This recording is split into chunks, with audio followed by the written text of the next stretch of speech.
নমস্কার, আপনারা দেখছেন রাখি ক্রিয়েশন, সাথে রয়েছি আমি রাখি। রাখি ক্রিয়েশনের আরও একটি নতুন রেসিপি ভিডিওতে আপনাদের স্বাগত। অনেকেই মনে করেন বাড়িতে কেক তৈরি করা অনেক বেশি ঝক্কি, তবে আমার কাছে দোকানের কেকের থেকে বাড়িতে তৈরি কেকের স্বাদ অনেক বেশি এবং সুস্বাদু, স্বাস্থ্যকর দুটোই। সকালবেলা চায়ের সাথে হোক কিংবা সন্ধেবেলা চায়ের সাথে এক টুকরো কেক থাকলে জমে যায় সন্ধ্যের আড্ডা বা সকালের চা খাওয়া। কি বলেন আপনারা? চলুন আজ তেমনই একটা চায়ের সাথে খাওয়ার মতো একটা কেক আপনাদের সঙ্গে ব্রেক করে দেখায়।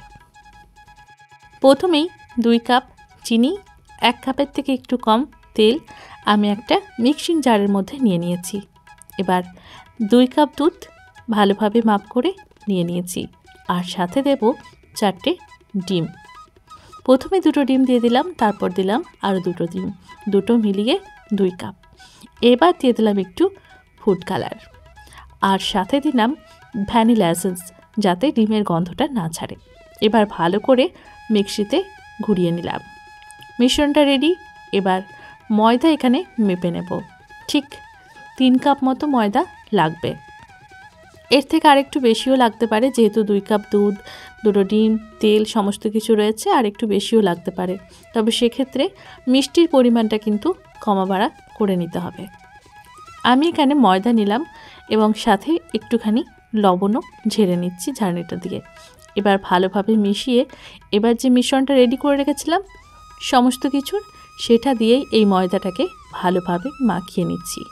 ধীরে ধীরে একটু একটু করে দিতে থাকবো। আমি বুঝতেই পারছি, কারণ এতটা লিকুইড হয়েছে যে আরও কিছুটা ময়দার ব্যবহার করতে এখানে হবে।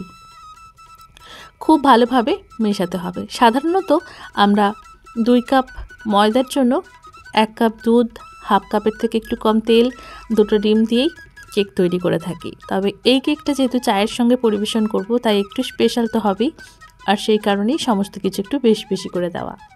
এবার মিশ্রণটা দেখবেন ঠিক এমনটা হবে, যেমনটা আমরা বেগুনির জন্য বেসনটা রেডি করি তেমনটা।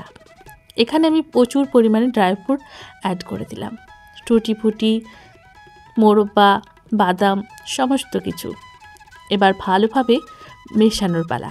সুন্দর করে মিশিয়ে নিলাম, আর তারপর ব্রেক করার জন্য বসিয়ে দেব যে প্লেটে বা ট্রেগুলো হয় সেগুলোর মধ্যে। কিছুটা আমি এখানে তুলে রাখছি। তারপর এটার মধ্যেই মিশিয়ে দেব বেকিং পাউডার আর বেকিং সোডা, কারণ এতটা হয়েছে ব্যাটারটা যে একবারই ব্রেক করা সম্ভব নয়। তাই বেকিং পাউডার আর বেকিং সোডা পরবর্তীকালে ইউজ করব।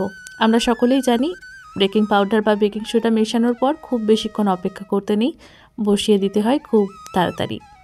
এবার একটা বেকিং বোল নিয়ে নিয়েছি, আর মোলটার মধ্যে আমি একটু তেল আর ময়দা ব্রাশ করে নিচ্ছি।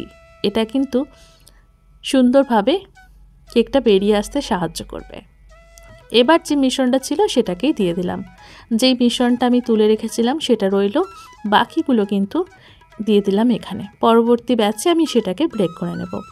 এবার এটাকে রান্না করব 40 মিনিটের জন্য। 150 ডিগ্রি সেলসিয়াসে রেখে এটাকে 40 মিনিটের জন্য ব্রেক করলেই আমাদের কেক একদম রেডি হয়ে যাবে। নিচে আর ওপরের 2টো রডকেই আমি গরম করতে দিয়েছিলাম, আর 40 মিনিট পর কেকগুলো বের করে নিয়েছি। পরবর্তী যে ব্যাটারটা ছিল সেটাকে আমি এবার তৈরি করে নেব, একটু বেকিং পাউডার আর বেকিং সোডা মিশিয়ে। তারপর আবারও একটা মোল্ডের মধ্যে কেকটাকে ব্রেক করতে বসিয়ে দেব।